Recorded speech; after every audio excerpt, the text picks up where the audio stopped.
¿Sabrías actuar en un caso de emergencia producido por una bajada de azúcar grave? Te lo explicamos.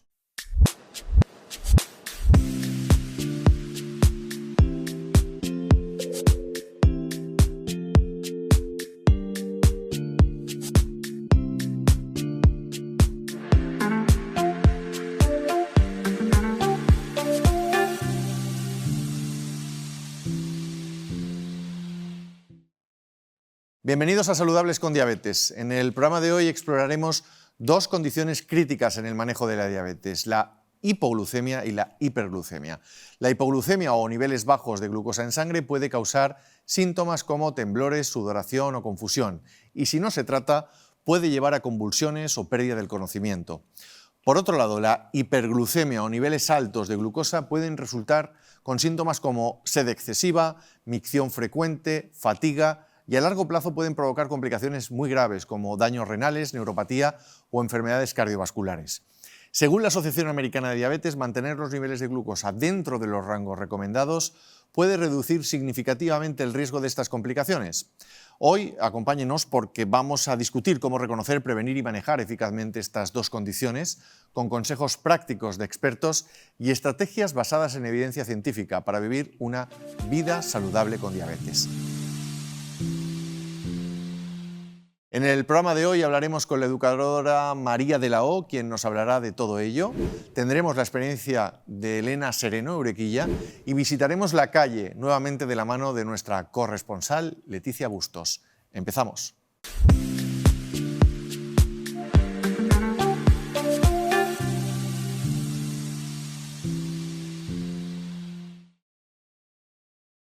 Pues arrancamos este capítulo de Saludables con Diabetes centrado en la hipoglucemia y la hiperglucemia y contamos en el plató con la presencia de María de la O Nieto, que es enfermera y educadora del Hospital Universitario de Valladolid. María, bienvenida a Saludables con Diabetes. Muchas gracias a vosotros por invitarme. Un placer tenerte aquí para hablar de unas cuestiones que preocupan mucho a las personas con diabetes, a corto plazo sobre todo, que son la hipoglucemia y la hiperglucemia. ¿Qué es una hipoglucemia? ¿Y qué es lo que provoca una hipoglucemia? Bueno, pues una hipoglucemia es el nivel de azúcar por debajo de 70 miligramos por decilitro. ¿Qué es lo que puede producir? Pues puede producir muchos síntomas y signos, ¿vale?, que nuestros pacientes y nuestras personas con diabetes deben saber identificar.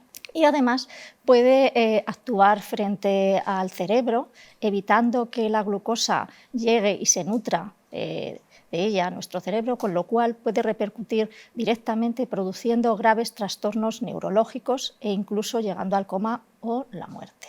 Por lo tanto, es súper importante que estos pacientes que tienen diabetes sepan identificar esos signos y síntomas y puedan actuar de manera lo más rápidamente posible frente a esta complicación aguda.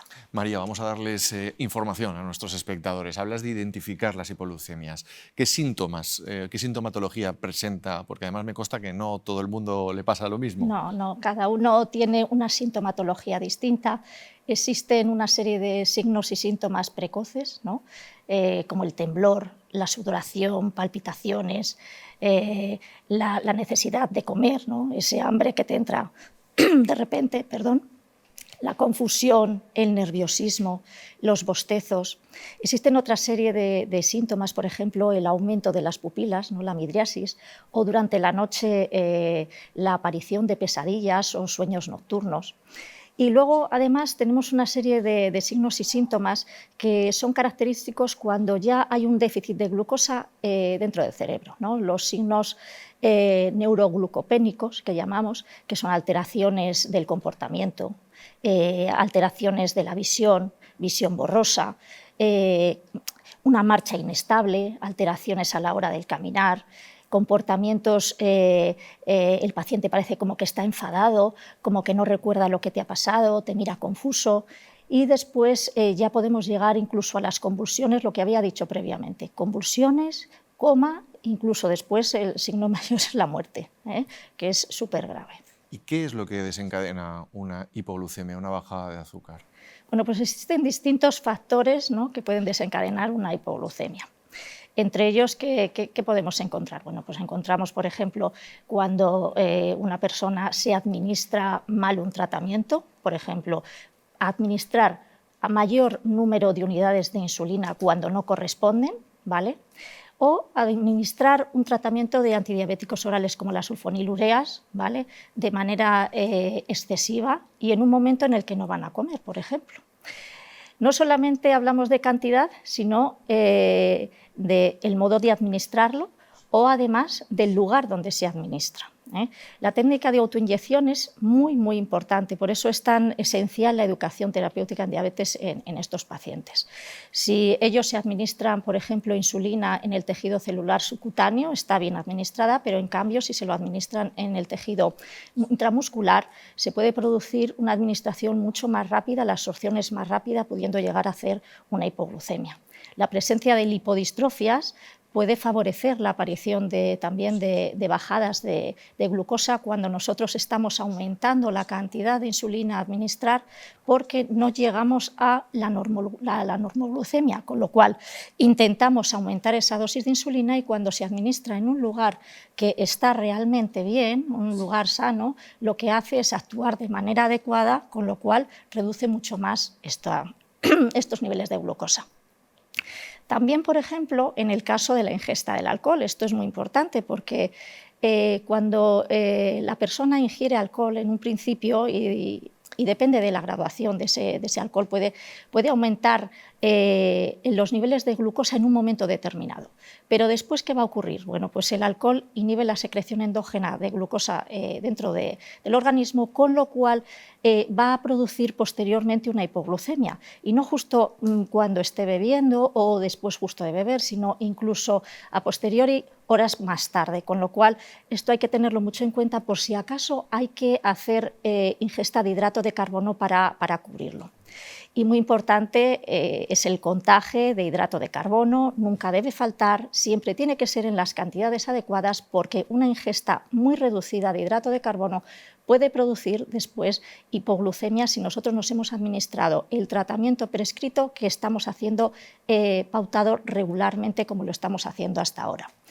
Por ejemplo, los ayunos durante la noche de muchas horas pueden producir hipoglucemias al final de la noche o durante la mañana, porque hemos pasado tanto tiempo sin reserva de glucosa que nuestro cuerpo no es capaz de recoger todo ese glucógeno que tenemos almacenado en músculo o en hígado. Entonces es súper importante. Y también a la vez algo esencial es el ejercicio, ¿vale?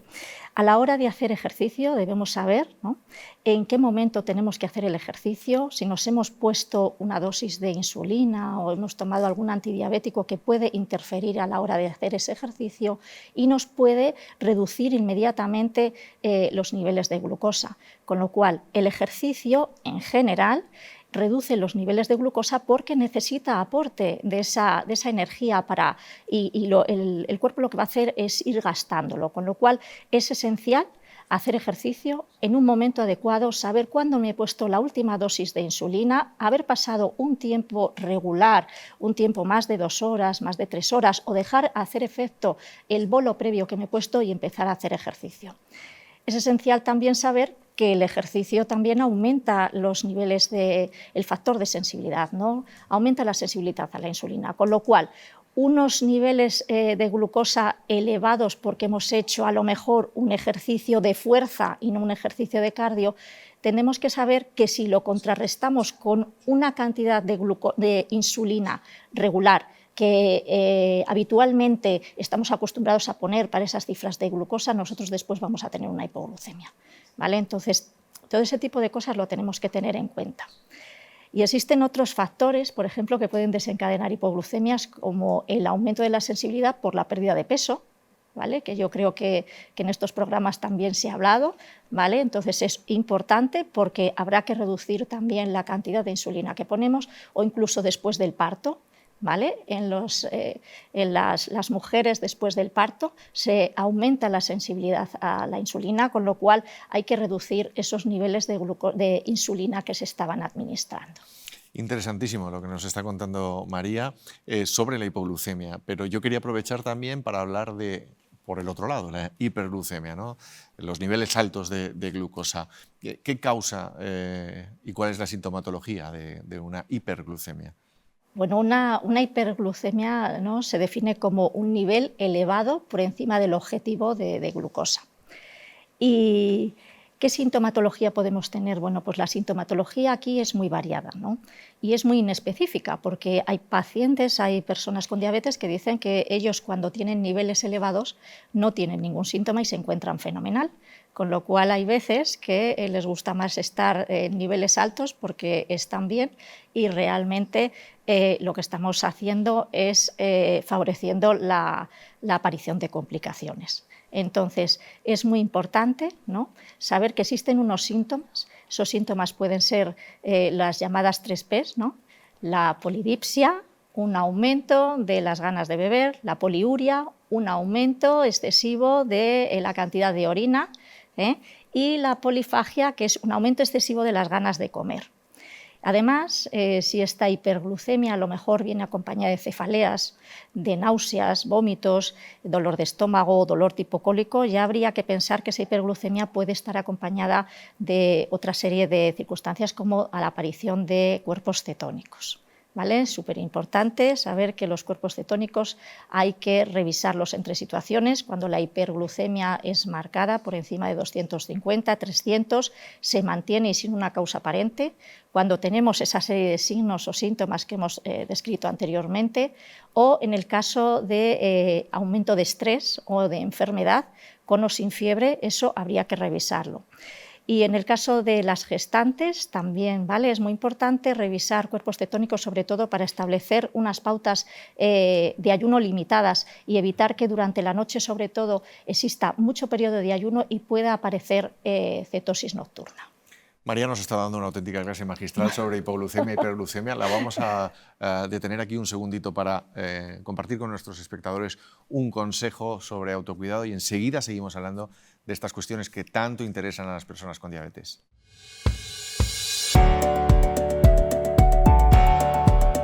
Controlar la presión arterial y el colesterol es crucial para el autocuidado en diabetes. Aquí van algunos consejos rápidos. 1. Alimentación saludable. Consume frutas, verduras, granos enteros y proteínas magras.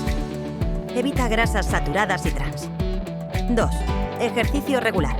Realiza al menos 30 minutos de actividad física al día, como caminar o nadar. 3. Medicación adecuada.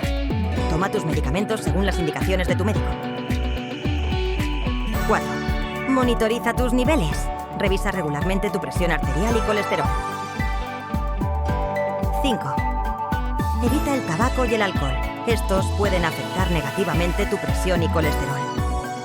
Mantener controlada la presión arterial y el colesterol ayuda a prevenir complicaciones y mejora tu salud general. Cuida de ti.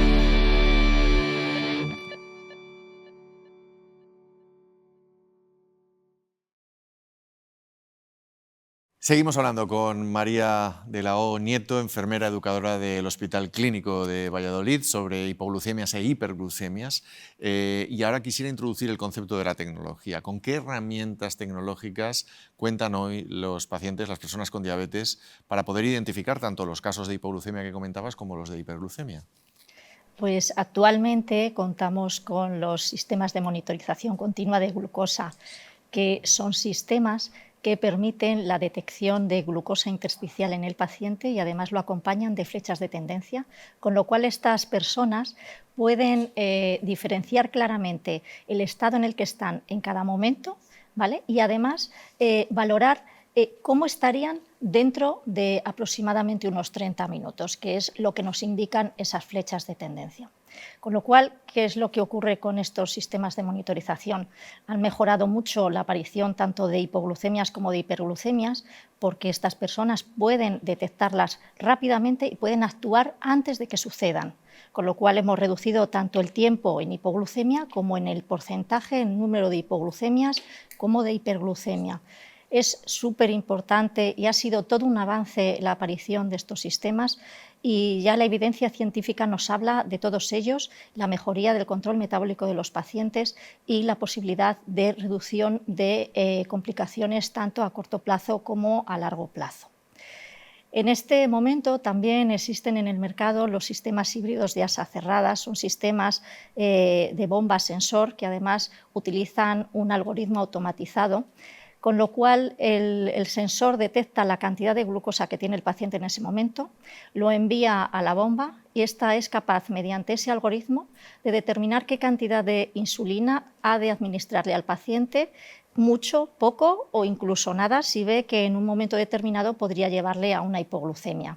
Además, en el caso de hiperglucemias, hay muchos sistemas que ya son capaces de administrar bolos de autocorrección, con lo cual, bueno, tienen un control estupendo, el tiempo en rango en estos pacientes ha mejorado muchísimo y la verdad es que tanto en este caso que estamos hablando de hipos como de hipers han disminuido drásticamente, como en el caso de las hipoglucemias graves, que casi con estos sistemas han desaparecido.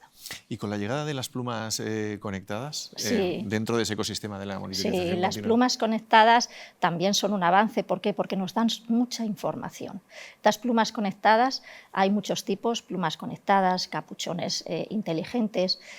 Con ellos somos capaces de ver qué cantidad de insulina nos hemos puesto, somos capaces de indicar al paciente que revise, por ejemplo, hay ciertas plumas en las que se puede ver el visor trasero, qué cantidad de insulina se ha administrado y cuánto tiempo hace que se ha administrado, con lo cual evitamos errores de administración, olvidos u omisiones que son tan importantes, ¿no? Pensamos muchas veces que nos hemos puesto una dosis de insulina y no se ha puesto, o pensamos que hemos corregido de manera adecuada y luego cuando revisamos las descargas estamos viendo que la dosis o era inadecuada por defecto o nos hemos pasado y por eso hemos llegado a una hipoglucemia. María, sin duda la tecnología, escuchándote, Sí. lo que deja muy claro es que es una gran aliada, pero aún así a veces ocurren las hipoglucemias. Sí. Así que me gustaría pedirte cómo debe actuar una persona con diabetes cuando tiene una hipoglucemia. Bueno, pues lo más importante de todo es que actúe rápidamente, que deje de hacer lo que esté haciendo, si está trabajando o haciendo ejercicio físico, porque eso favorecería todavía más reducir los niveles de glucosa, y actuar tomando hidrato de carbono de absorción rápida. Ese hidrato de absorción rápida, la absorción es mucho más rápida cuando es en forma de líquidos, con lo cual nosotros siempre recomendamos o glucosa con un poquito de agua, o zumo, o refresco normal, ¿vale? No tipo light o cero, que sabemos que está exento de hidrato de carbono, o venden también geles de hidrato de carbono de absorción rápida, o tabletas o pastillas ya de glucosa. La importancia que tenemos aquí que darle al paciente es saber qué cantidad debe tomar. Hasta hace unos años hablábamos de la regla del 15 gramos de hidrato de carbono de absorción rápida, esperar 15 minutos y si se ha solucionado, 15 gramos de hidrato de absorción lenta. ¿Qué es lo que ocurre? Bueno, pues ahora con la aparición de los sistemas con las nuevas tecnologías, la monitorización flash, las alarmas de glucosa, esas alarmas nos indican si el paciente tiene una hipoglucemia o una hiperglucemia en ese momento, hace que esa hipo o esa hiper sea leve, no sea mayor, no llegue a más, con lo cual en la resolución no debemos tomar más de 10 gramos de hidrato de carbono. ¿Por qué? Porque si tenemos una hipoglucemia y tomamos más de esa cantidad, lo que vamos a hacer es un pico hiperglucémico. Entonces, eso es muy importante en los sistemas, por ejemplo, híbridos de asa cerrada o en las bombas sin conexión con sensor, por ejemplo, también el paciente puede seleccionar la suspensión de la bomba, con lo cual se suspende la infusión de insulina y no es necesario tampoco administrar más de 5 o 10 gramos. Entonces, la administración de una cantidad u otra va a depender del tipo de hipoglucemia que tengamos, una hipoglucemia leve, una hipoglucemia más grave, de la tecnología que estemos usando, si podemos parar la infusión o no podemos parar la infusión y del momento en el que suceda esa hipoglucemia. No es lo mismo que sea una hipoglucemia antes de una comida que sea una hipoglucemia después de una comida en la que acabamos de administrar insulina rápida y todavía sigue bajando más la glucosa. Y en el caso de una hiperglucemia, ¿cómo se debe actuar? Bueno, eso pues es más difícil, ¿no? Es más complicado porque no todo el mundo va a saber actuar o tiene una pauta, ¿no?, correctora. Entonces, lo primero siempre es la calma, ¿no? Mantener la calma, eso es muy importante. ¿Qué es lo primero que tenemos que hacer? Aumentar la ingesta de líquidos, ¿no? La hiperglucemia lo que hace es eliminar glucosa por la orina. Si esa hiperglucemia es muy marcada y además con unos niveles muy elevados, se va a eliminar mucha cantidad de líquido, con lo cual hay riesgo de deshidratación. Y es súper importante iniciar esto en todos los pacientes. Hiperglucemia, lo primero, hidratación. ¿Y después qué hacemos? Pues depende de la pauta de cada uno en el momento en el que estemos, ¿no? Si hay gente que no tiene sintomatología, se encuentra bien, es una hiperglucemia un poco leve, incluso se puede iniciar ejercicio de manera suave, sin ser ejercicio nunca de fuerza, ¿vale? Ni ejercicio anaeróbico, ya sabemos, el ejercicio de fuerza eleva la glucemia y luego posteriormente aumenta la sensibilidad a la insulina, produciendo después, si nos ponemos la misma cantidad para corregirlo, una hipoglucemia. Y en este sentido hay que tener muy en cuenta la sintomatología. Cuando la hiperglucemia es muy marcada con mucha sintomatología, ya sabemos, cuerpos cetónicos valorarles. Si son por encima de 0,5 miliosmoles por litro, estamos hablando de aparición ya de cuerpos cetónicos, ¿no? Una sospecha de cuerpos cetónicos, con lo cual tendría que empezar a hacer una dieta para los cuerpos cetónicos y además administrar la pauta de insulina que viene asociada a ella. Y si esa resolución no se puede hacer en domicilio porque tenemos muchas náuseas, vómitos, somos incapaces de tomar nada por boca, o si la hiperglucemia es muy marcada y no sabemos qué hacer en casa, habría que acudir a los servicios médicos. Para terminar, María, hablemos de las emergencias, sobre todo de la hipoglucemia grave, ¿no? La severa, donde realmente la persona con diabetes pues, llega a perder un poco hasta el control, ¿no? ¿De qué manera se debe actuar? ¿Cuál es el protocolo de actuación? Mira, en una hipoglucemia grave, lo más importante es que el resto de las personas, todos los familiares, allegados, cuidadores, sepan qué hacer, ¿vale? El paciente siempre tiene que tener en casa glucagón. Educación terapéutica es esencial, es el pilar esencial para todos, con lo cual, habiendo acudido a nuestras consultas, él sabe que tiene que tener siempre glucagón en casa. Y ese glucagón no se debe administrar por él mismo. ¿Por qué? Porque los niveles está confuso, incluso ha perdido el conocimiento, ¿no? Está en coma. Entonces, el resto de personas deben saber dónde se encuentra ese glucagón y deben saber cómo administrarlo. El glucagón puede venir en dos presentaciones, ¿no? Ahora tenemos la presentación parenteral de toda la vida, que viene un vial con polvo y un líquido en un inyectable, se ha de mezclar líquido con polvo y se administra vía parenteral. Si estas personas que conviven con él saben dónde se administra la insulina, pues en los lugares donde se administra la insulina, si no en glúteo o si no en el brazo. Es importante que lo hagan de manera rápida, ¿vale? Porque la rapidez de actuación evita muchas complicaciones neurológicas o evita incluso la muerte, ¿eh? Y existe otra presentación vía nasal. Vía nasal es mucho más fácil de administrar, ¿no? Viene en un envase, se retira del envase, se introduce dentro de una de las fosas nasales, se presiona el émbolo hasta el final e incluso el paciente, aunque esté en coma, se absorbe vía nasal. El único inconveniente que tenemos con esta presentación es que no está financiado para mayores de 18 años, pero bueno, si alguien está interesado en adquirirlo, lo puede adquirir en la farmacia con receta médica y no existiría ningún problema, ¿eh? La información es clave. Sí. Y hoy María nos ha hecho un ejemplo claro de todo eso, ha realizado un ejemplo claro de ello. Te agradezco mucho, María, que hayas estado con nosotros explicándonos estas dos cuestiones tan importantes para la vida de una persona. Muchas gracias a vosotros. Y a todos ustedes les agradezco también y continuamos con el programa. Nos vamos hasta la cocina de Elisa Escorihuela, que nos está esperando hoy con una receta y un consejo.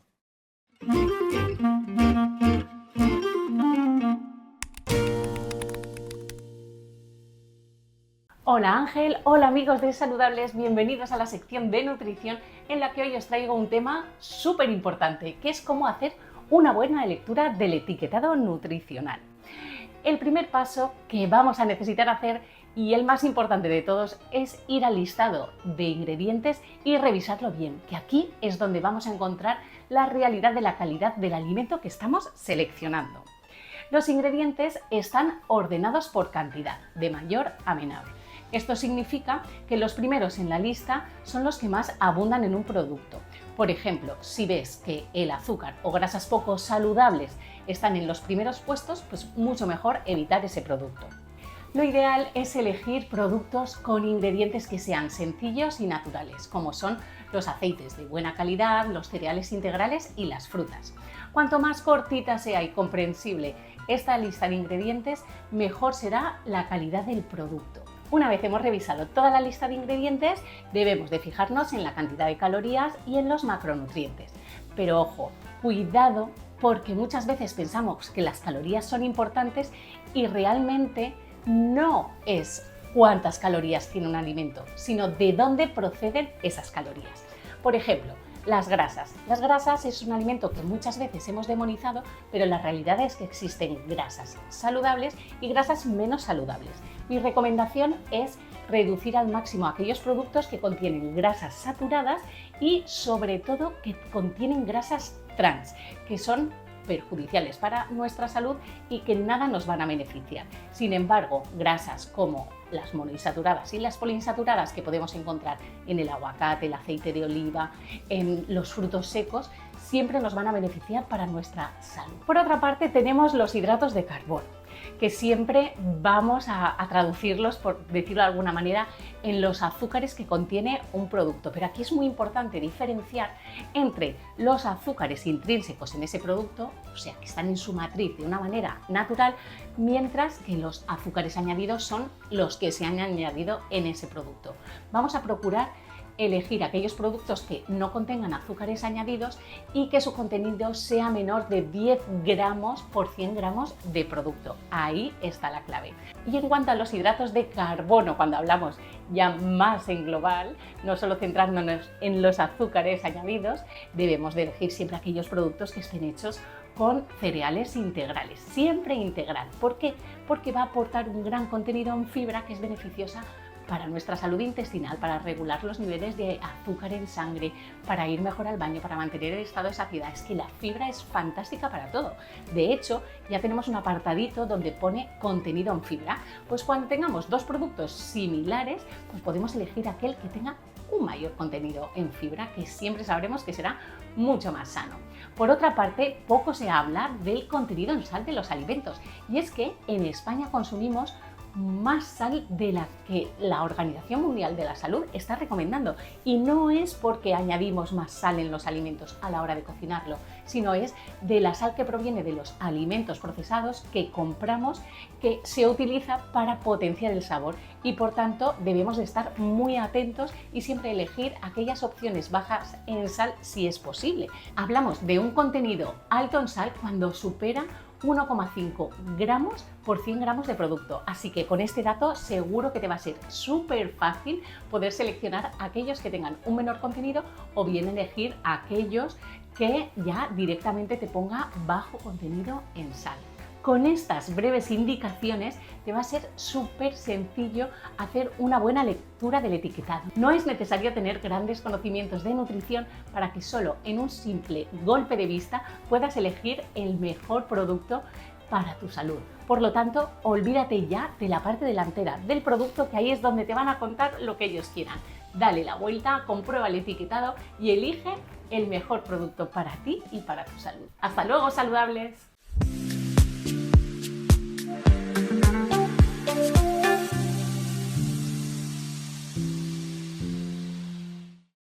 Hola a todos, ¿qué tal? Bienvenidos al espacio Dando Voz a la Diabetes.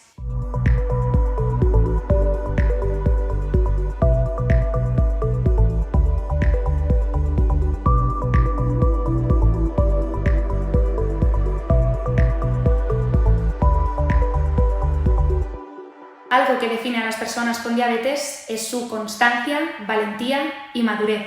Estas tres cualidades se van forjando a lo largo de toda una vida con diabetes, permitiéndoles destacar en todo lo que se propongan, alcanzar sus metas y, ¿por qué no?, emprender sus propios proyectos personales. Algo que, según nos cuentan, de no haber sido por la diabetes, quizás no se hubiesen planteado. Ya estamos viendo que ella empieza a desarrollar cierta autonomía y toma decisiones en cuanto a todo lo que sea diabetes, Y la verdad que alucinas, porque dices, una personita tan pequeña que lleva poquito tiempo también con todo esto y que sea capaz ya de tomar esas decisiones, de ser valiente, de atreverse, ¿no? Porque es muy pequeña. Maduran muy rápido. Yo creo que sí. En cuanto debuté, supe que tenía que hacer más deporte aún del que hacía y me apunté a tenis. Y el tenis no me llamó mucho la atención, entonces luego hice patinaje, me apunté y empecé haciendo bajar escalones por la calle y luego me surgió la curiosidad de poder competir y me estuve preparando y pues bueno, ahora soy campeona de Castilla-La Mancha en varias modalidades y soy séptima en un campeonato europeo. Y con diabetes todo eso lo has conseguido. Sí. Y de hecho, gracias a la diabetes, pues bueno, he conseguido además tener una vida más ordenada, tener una alimentación más correcta e incluso hacer proyectos o hacer cosas que si a lo mejor no hubiera sido por la diabetes, pues nunca me hubiera planteado hacer. Y lo comparo un poco con, porque a mí me gusta mucho la alta costura, entonces yo lo comparo un poco con eso. La alta costura es un proceso delicado, de mucho tiempo, y la diabetes yo considero que también necesitas mucho tiempo, Mucha paciencia. mucha paciencia. Yo lo comparo un poco con eso, y sí, me ayudó a mi inspiración, con mi carrera me ayudó un montón. Me siento muy afortunada también de haber podido coger a la diabetes como una amiga y no una enemiga y he aprendido muchas cosas. Extraño mi vida sin diabetes, no te lo voy a negar, porque al final me ha quitado cosas como la improvisación, pero también he aprendido a cuidarme, a mantenerme sana, a conocer mi cuerpo y todo eso pues me ha ayudado a ser la Marta que soy hoy en día, porque también he cambiado y mi vida la llevo de otra manera diferente. Empoderamiento Siempre. y más en diabetes, ¿no? Estas voces llenas de energía nos demuestran que en medio de tanto cálculo glucémico y tantas decisiones diarias, sí que podemos ver el lado positivo a la diabetes. Nos permite conocer y entender nuestro cuerpo de una manera única y profunda. Y, ¿por qué no?, dar rienda suelta a nuestra imaginación y creatividad. La diabetes es una patología que te ayuda a autoconocerte a unos niveles Totalmente. creo que pocas patologías te ayudan tanto a conocerte tantísimo. Gracias a la diabetes, que mejor de lo que podía. Seguramente estaría si no tenía diabetes, porque me cuida mucho. Por ejemplo, en mi caso, pues me ha ayudado a inspirarme, a sacar un poco la parte buena de la diabetes y ver la respuesta de la gente de que le gusta y que realmente esté visibilizando todo de la diabetes.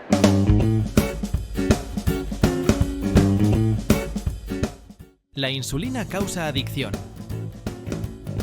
Es falso mito. La insulina es una hormona vital para el cuerpo y su administración es necesaria para muchas personas con diabetes.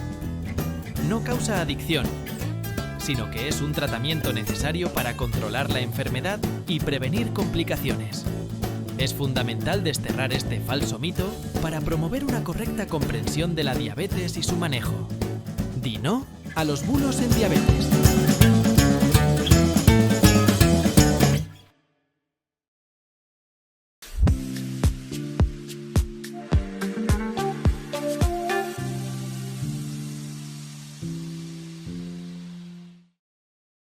En este momento que vivimos de la comunicación, estos formatos, como el que están viendo ustedes en casa, nos permiten ser bastante interactivos. Es decir, que la comunicación no solo nazca desde este plató de televisión, sino que les llegue a ustedes o a vosotros o y vosotras, y que desde allí vuelva esta comunicación. Es lo que pretendemos siempre que abrimos este consultorio de gestión emocional de la mano de María Alonso, a la que ya saludo. María, ¿qué tal? Muy buenas, bienvenida.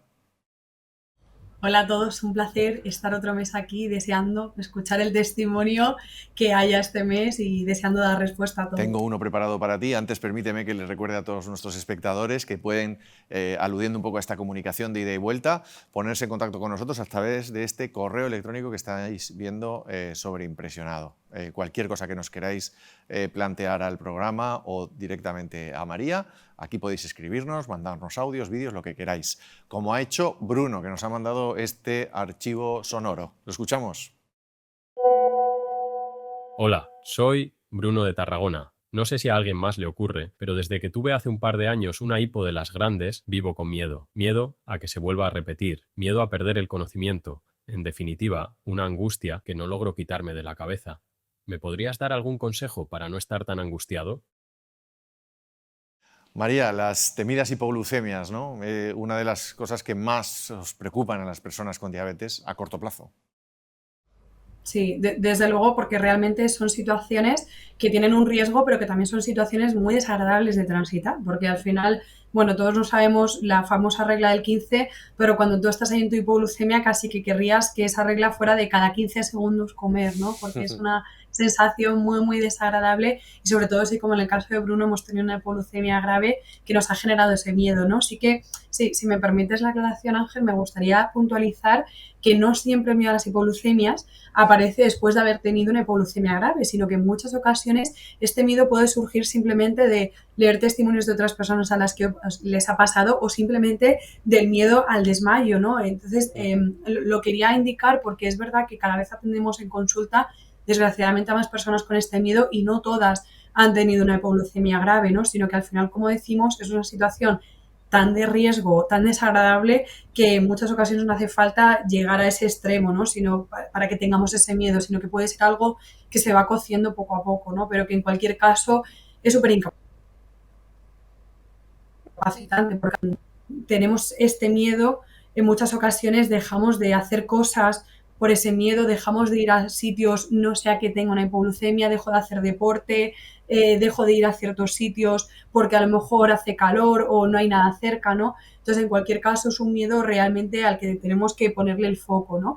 Es verdad que no es el alcance del miedo de Bruno, de hecho yo una recomendación que le haría sería el que se plantease poder hablarlo con un profesional que le pueda acompañar, porque en muchas ocasiones este miedo es muy profundo y requiere abordarlo en consulta con ciertas herramientas, ¿no? Pero un poquito sí que así de forma como muy generalizada, porque como digo, tampoco quiero lanzar mensajes, me sentiría un poquito irresponsable, ¿no? Pero sí que le diría que algo que puede ayudar muchísimo es siempre tener un plan de emergencias. Lo comentábamos ya con otro testimonio en otro programa, en aquel caso era sobre el deporte, el hecho de tener en un sitio que yo pueda ver, sea el móvil, sea anotado en la nevera, lo que yo puedo hacer en caso de hipoglucemia, a quién puedo llamar, a qué servicio puedo recurrir, nos puede ayudar mucho, porque de alguna forma eso nos va a ayudar a que si esa hipoglucemia va llegando, yo no tengo que andar pensando qué tengo que hacer, porque seguramente esté tan bloqueado, tan bloqueada con el miedo, que no seré como capaz de pensar en esos pasos, ¿no? Entonces, el tenerlo apuntado da mucha tranquilidad para decir, bueno, sé que eso está ahí y que si llega ya no tengo que invertir ese esfuerzo, ¿no?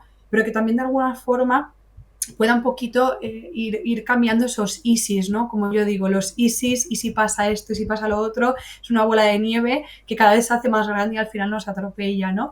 Así que ante ello yo le propondría que pudiera preguntarse, ¿no? De todas las veces que yo he pensado que iba a tener una hipoglucemia o que durante una hipoglucemia, por ejemplo, me iba a desmayar o el miedo concreto que tenga, ¿cuántas ha pasado realmente, ¿no? Y de aquellas que ha sucedido, ¿cuántas no he podido gestionarlo? Porque a veces necesitamos un poco como anclarnos a la realidad para ver que ese miedo realmente no tiene, vamos a decirlo así, como algo de ser, un hecho que corrobore que eso es muy altamente posible, ¿no? Porque en nuestra cabeza ese miedo es el 100% de probabilidad de que eso ocurra, pero si un poquito podemos hacer esta reflexión, seguramente ese porcentaje vaya bajando, ¿no? Pero en cualquier caso, como digo, creo que es importante que en estos casos se pueda revisar de la mano de un profesional que valore la intensidad de ese miedo y que le dé esas estrategias que le ayuden a superar pues esa situación tan desagradable que vivió y que le sigue afectando a día de hoy. La ansiedad, qué gran hándicap que tenemos muchas personas, muchas personas. Gracias por tus mensajes responsables, me ha gustado mucho ese concepto. Continuamos así, con responsabilidad. Te espero el mes que viene, María. Eso es, encantada y deseando volver a estar aquí. Muchas gracias, María. Hacemos una pequeña pausa y continuamos informando sobre diabetes.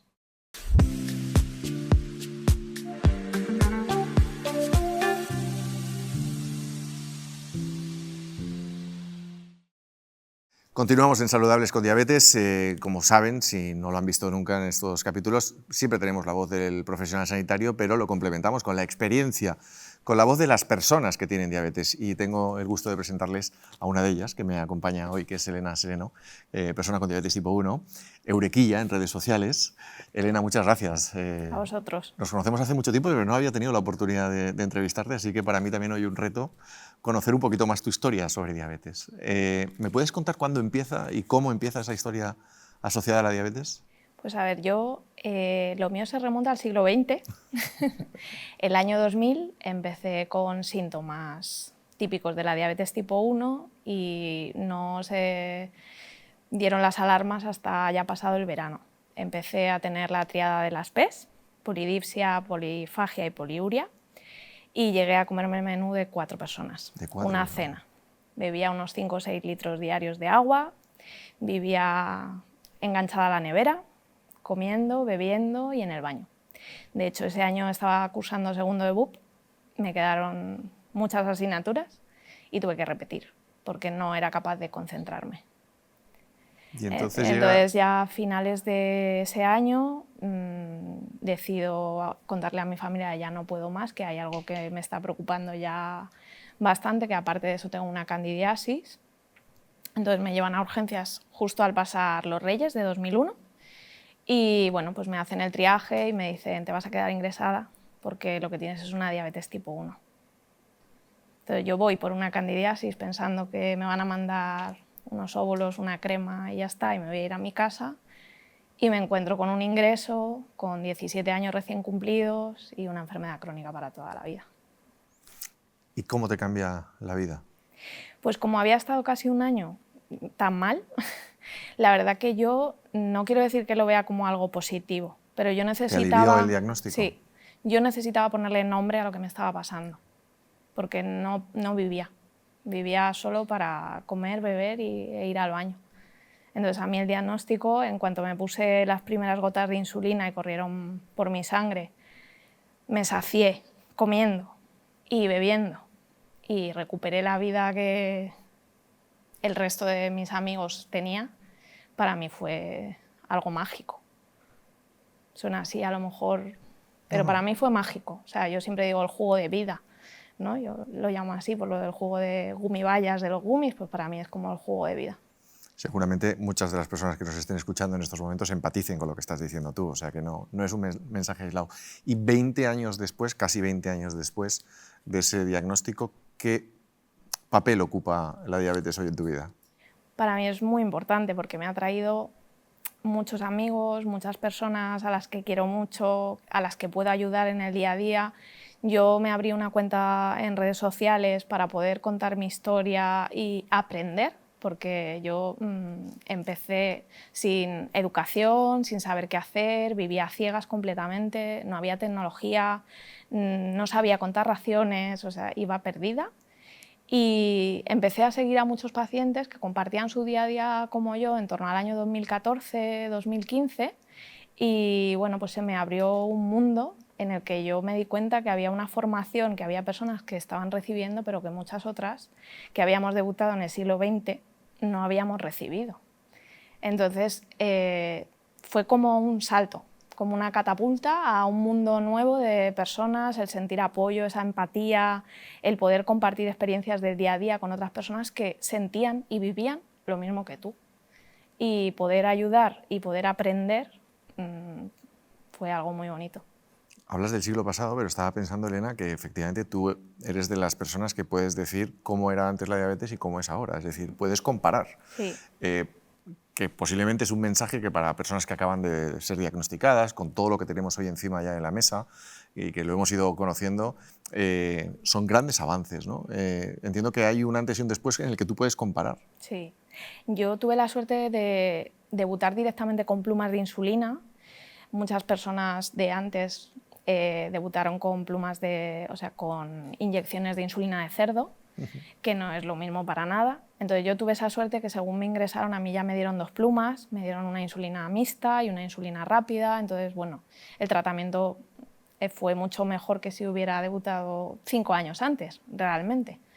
Y luego años después pues ya empecé con la tecnología. Entonces no es igual haber debutado en los años 50 o 70 ni haber debutado en los años 2000 y mucho menos ahora, con toda la tecnología al alcance, que lo veo como un arma de doble filo. Yo he tenido la suerte de conocerme a mí misma, de tener sensaciones, de saber que cuando viene una hipoglucemia tengo unos síntomas que me hacen saber cómo actuar porque yo lo siento. Cuando las personas debutan ahora y se les entrega la tecnología, ya desde el minuto 1 la tienen pero no la saben usar. aunque se les explique, no lo has vivido en tu propio cuerpo. Tú ves un número, un 60, un 58, un 37, pero realmente no sabes qué No lo asocias a sintomatología. Claro, yo soy capaz de anticiparme a la hipoglucemia, yo tengo mucha suerte, yo soy muy sintomática, tanto por arriba como por abajo, porque suelo estar en rango la mayor parte del tiempo, la verdad que lo vivo muy bien.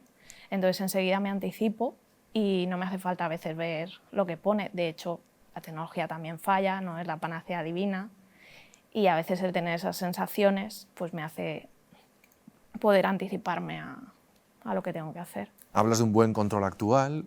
Hoy estamos hablando de las hipoglucemias y de las hiperglucemias, es un poco el eje. Me gustaría conocer también tu experiencia en ese sentido, porque entiendo que lo podemos llamar errores, pero no es el concepto, pero de esos momentos también se aprende mucho, ¿no?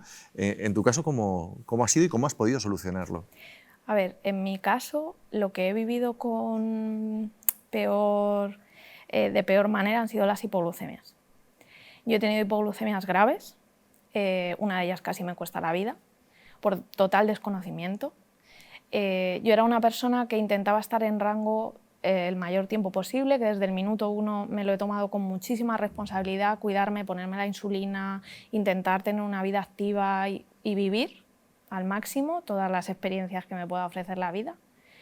Y quería tener mucha calidad de vida porque sabía que a lo largo del tiempo esta enfermedad pues, al final va haciendo mella, entonces cuanto más te cuides desde el minuto 1, pues mejor. ¿Qué pasa? Que cuando tú vives al límite prácticamente sin conocimiento, sin educación y te viene una hipoglucemia sin tener tecnología, te la estás jugando. Y es verdad que yo me la he jugado varias veces, en las que he sabido remontar y seguir adelante, pero una vez que no fui capaz y estuve a punto de perder la vida.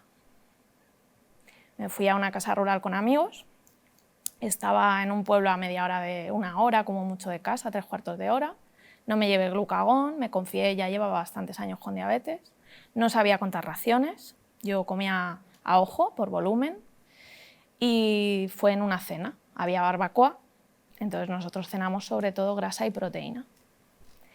Y de hidrato de carbono había sandía, un poco de pan y yo tomaba Coca-Cola cero, entonces era lo que había, ese refresco, ¿no? Me puse 3 veces la dosis de rápida que tenía que haberme puesto para esa cena. Entonces empecé a cenar, estaba todo bien, recuerdo que era Eurovisión, además fue un puente de mayo, y en torno a las 11:30 de la noche entré en hipoglucemia y bajé por debajo de 30. Estuve a capilares, no tenía tecnología. Me tuvieron que llevar en volandas a una cama y toda la noche, desde esa hora ya no recuerdo prácticamente qué ocurrió porque estaba semi-inconsciente. Me dieron zumo con azúcar, refresco con azúcar, porque yo toleraba alimento. Si yo no hubiera tolerado nada de beber, estábamos como a 1 hora de un hospital y no tenía glucagón. Entonces fue una situación límite que sé que no fue culpa mía, pero sí que yo tuve parte de responsabilidad. Yo tenía el glucagón, lo tenía recetado, me lo tenía que haber llevado. Si yo no recibía la formación que tenía que recibir, también podía haberla buscado en otro sitio o haber ido a otro hospital o haber buscado, no sé. Pero antes no había redes sociales como hay ahora, no se contaban las experiencias que se cuentan. Entonces ibas aprendiendo según te iban pasando las cosas. Y aquello sí que fue una situación en la que dije, esto tiene que cambiar, tengo que aprender, porque tiene que haber un mundo de posibilidades con una formación, una educación diabetológica que no tengo y que seguramente existe, pero yo hasta ese momento la que tenía era muy básica. Un exceso de confianza, básicamente, ¿no? Eso, aparte de generarte una experiencia vital brutal, entiendo, te generó también un aprendizaje y entiendo que también un querer ir hacia algún lado. Hablabas hace unos minutos de que hoy en día estás muy bien controlada, muy estable, tus hipoglucemias entiendo que son cada vez menores o prácticamente inexistentes. ¿A qué se debe este otro escenario tan positivo? Pues me cambié de hospital después de muchos años, empecé a tener en redes sociales pues, esa ventanita donde yo compartía mis experiencias, donde todos pues, podemos hablar a cualquier hora Da igual, siempre encuentras a alguien, aunque sea en otro lado del mundo, que te puede... Lo de noche sin dormir está muy bien puesto, ¿eh? Eso es. Da igual que sea a la 1 de la mañana, que sean las 3 de la tarde, que siempre puedes hablar con alguien. Y todo eso ha cambiado en positivo mi vida. ¿Y a nivel de tratamientos? A nivel de tratamientos, yo estuve prácticamente 20 años con plumas y llegó un punto en el que yo lo hacía, es que es así, no me gusta decirlo, pero lo hacía muy bien. Llegué al límite.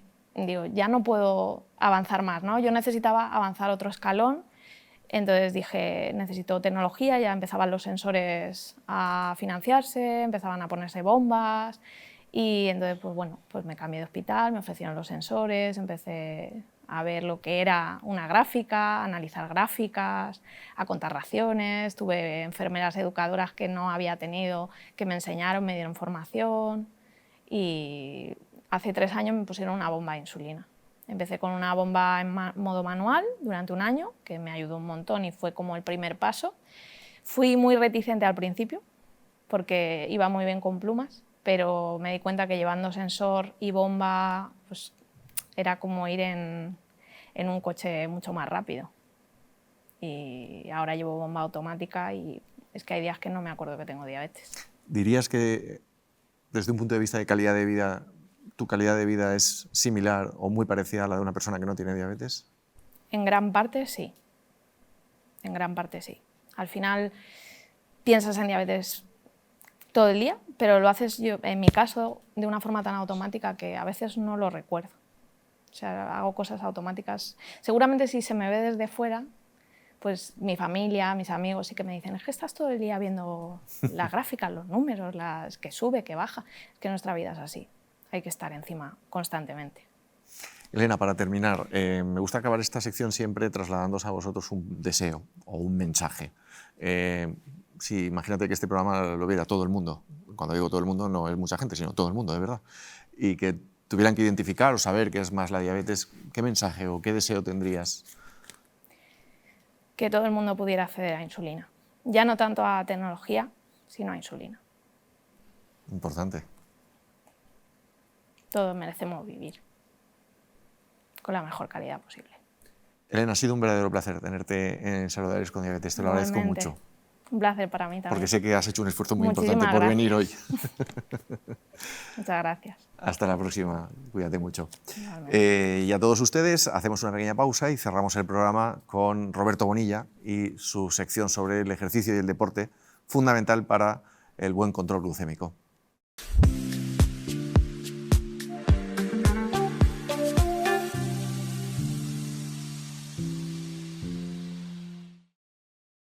Nueva entrega en Saludables con Diabetes de nuestros capítulos sobre ejercicio físico y diabetes. Y nos acompaña, como siempre, nuestro compañero Roberto Bonilla, fundador del Grupo Medex. Roberto, bienvenido un mes Gracias, más. Ángel.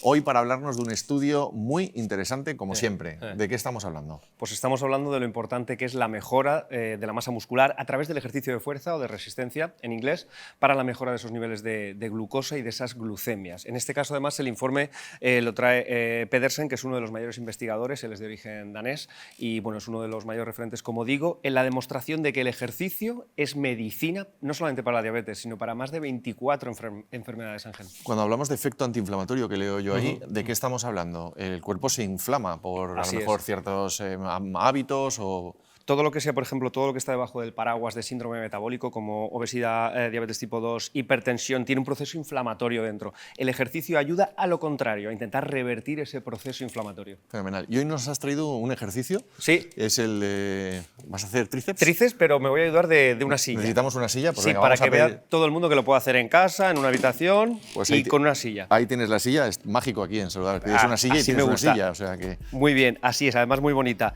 Bien, vamos a hacer, como digo, un ejercicio para mejorar el trabajo de tríceps, pectoral, un poquito también trabajo dorsal. Requiere un poco de equilibrio y sí que recomiendo a todo el mundo que si lo va a hacer por primera vez o las primeras veces, que detrás de esta silla haya una pared, un muro, ¿vale? Para que no se pueda resbalar. Dicho esto, la percepción, la sensación del peso debe ser siempre hacia abajo. Marcamos las manos en esta posición sobre la silla. Se puede hacer o con una silla o con dos. Si es amplia, mejor en una, porque así no dependemos del equilibrio de dos sillas. Vamos a ello desde aquí. El nivel de dificultad lo vamos a marcar nosotros con la longitud de las piernas. Aquí hay un nivel de dificultad Y si nos alargamos un poco más, tendremos otro nivel de dificultad. Eso cada uno tiene que ir mesurando. Lo mínimo que hay que llegar es a los 60 segundos, al minuto, y si pasamos de 2-3 minutos, la idea es que ya subamos un poquito el nivel de dificultad extendiendo los pies. ¿Vale? Desde esta posición, como digo, codos atrás, que no se abran demasiado. Cuidado esto con los hombros, que mucha gente tiene tendencia a meter la cadena anterior, clavículas hacia adelante, y desde aquí, codos relajados. Es la flexión del codo, el eje de trabajo. Si lo miramos a nivel de mecánica del ejercicio, el único eje de trabajo ahora mismo es el codo. Despacio, lento, controlado, como promovemos siempre, Ángel, pero intenso. Despacito, extendemos, no bloquear el codo, sino lento, controlado. Siempre tendremos un brazo un poquito más fuerte que el otro, pero vamos a intentar pedir el máximo a ambos, a los dos. Te puedo asegurar, Ángel, que llevo apenas 5 y el tríceps empieza a arder. Y zona pectoral también. Como digo, si vamos cogiendo fuerza, extendemos desde ahí, más profundo. Ojo las primeras hasta que cogemos flexibilidad. Despacio y desde ahí, como digo, Ángel, tengo ahora mismo ya el tríceps ardiendo. Es un ejercicio súper potente para trabajar pues, con apenas una silla, sin necesidad de equipamiento.